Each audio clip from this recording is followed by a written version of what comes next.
Dewan juri yang saya hormati, izinkan saya membuka dengan sebuah pertanyaan yang mendasar namun mendalam. Apakah Anda percaya bahwa nasib seorang manusia, seorang pelajar, seorang pekerja, dan seorang anak layak untuk ditentukan hanya oleh sebuah mesin yang tidak pernah mengalami rasa lapar, cemas, dan artinya sebuah perjuangan? Pertanyaan ini saya ajukan bukan hanya sebuah retorika, melainkan cermin dari kenyataan yang kini kita hadapi. Kita sedang berbicara tentang singularitas, sebuah titik ketika mesin tidak hanya membantu manusia, tetapi mengambil alih kemajuan yang kita hadapi. Di sini, persoalan kami, pihak kontra ingin sampaikan dengan tegas. Singularitas bukan sekedar kemajuan teknologi, melainkan ancaman terhadap kemanusiaan itu sendiri. Sebab, apa arti kemajuan jika manusia justru kehilangan kendali atas masa depannya? Singularitas di sini kami pahami sebagai kondisi di mana kecerdasan buatan melampaui kendali manusia, bahkan mengambil alih keputusan-keputusan hidup.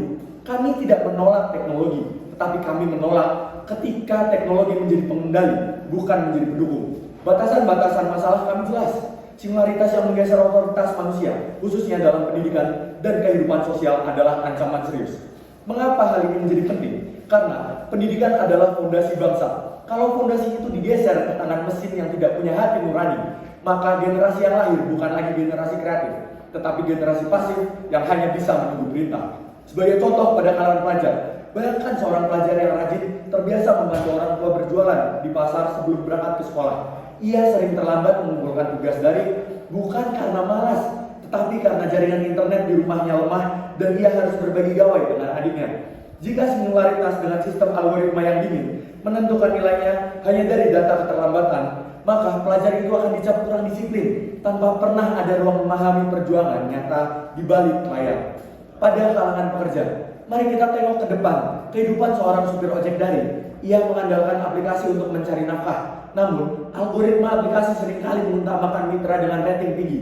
Meski faktor penilaian itu sangat subjektif, sopir yang pernah menolak penumpang karena motornya mogok bisa langsung mendapatkan bintang rendah, sehingga aplikasi jarang memberi order lagi. Akibatnya apa?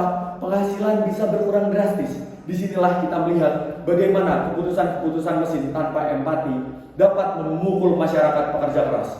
Pada pekerjaan layanan publik, seorang ibu ingin mendaftar bantuan sosial harus mengisi data secara digital. Namun, karena salah ketik saja dan perbedaan ejaan dengan KTP sistem, langsung menolak tanpa memberi kesempatan klarifikasi. Padahal apa? Ia benar-benar membutuhkan bantuan-bantuan itu untuk biaya sekolah anaknya. Apakah pantas sebuah kesalahan teknis menjadi penghalang bagi masa depan keluarga? Semua ini mengerucut pada satu hal. Singularitas melahirkan keputusan kaku yang mematikan ruang manusia untuk berkembang. Singularitas merampas kebebasan memilih dan melemahkan daya juang manusia. Kalau tim pro berkata, singularitas membuat keputusan menjadi lebih objektif, maka jawabannya, objektif belum tentu adil. Manusia punya konteks, punya ceritanya masing-masing. Anak yang nilainya turun karena sakit, bukan karena tidak mampu, hanya manusia yang bisa memahami itu. Singularitas menciptakan ketergantungan ekstrim. Kalau tim pro bilang, mesin lebih cepat dan efisien, kami balikan, justru karena serba instan, pelajar tidak lagi berproses, hanya menerima hasil. Generasi yang lahir bukan generasi tangguh, tetapi generasi siap saji yang rapuh saat mesin berhenti.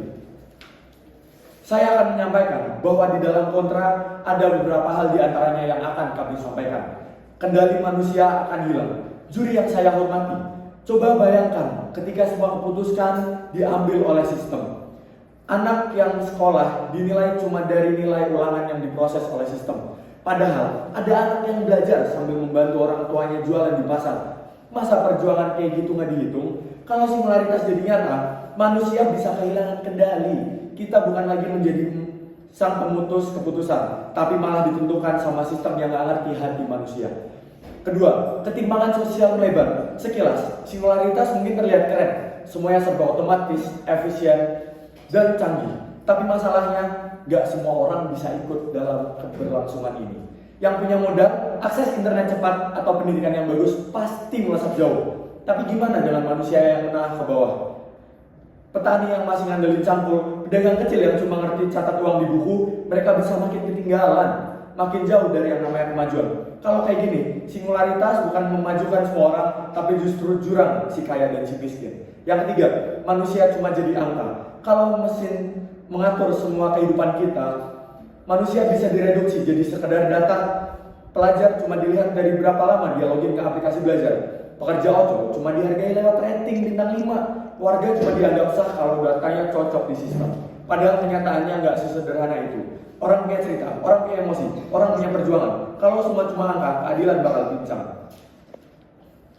Kesimpulannya, argumen bisa diambil menjadi 4 garis besar. Manusia bisa kehilangan kendali. 2, jurang sosial makin lebar. 3, keadilan jadi tumpul karena semua dipandang angka. 4, regulasi kita belum siap untuk menerima apa yang terjadi saat ini. Jika singularitas bukan jalan keluar, tapi justru pintu masuk masalah yang baru yang lebih besar. Kami di pihak kontra tidak menolak, kami ingin menawarkan solusi di sini. 1, AI sebagai alat bantu bukan pengendali. 2, human in the loop. Semua hasil AI harus diverifikasi oleh manusia.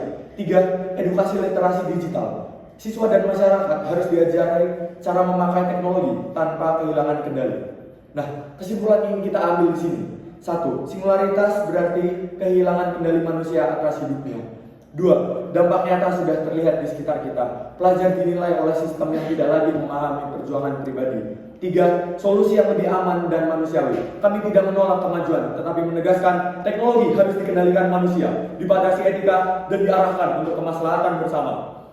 Sebagai penutup Dewan Juri, jika singularitas diterapkan, maka yang hilang bukan hanya kontrol, tapi juga hati kita masing-masing. Mesin bisa menghitung angka, tapi tidak bisa membaca perjuangan seorang siswa yang belajar di tengah keterbatasan. Mesin bisa memberi label, tapi tidak bisa memahami cita-cita. Kami, pihak kontra, menolak singularitas bukan karena anti teknologi, tapi karena kami pro manusia.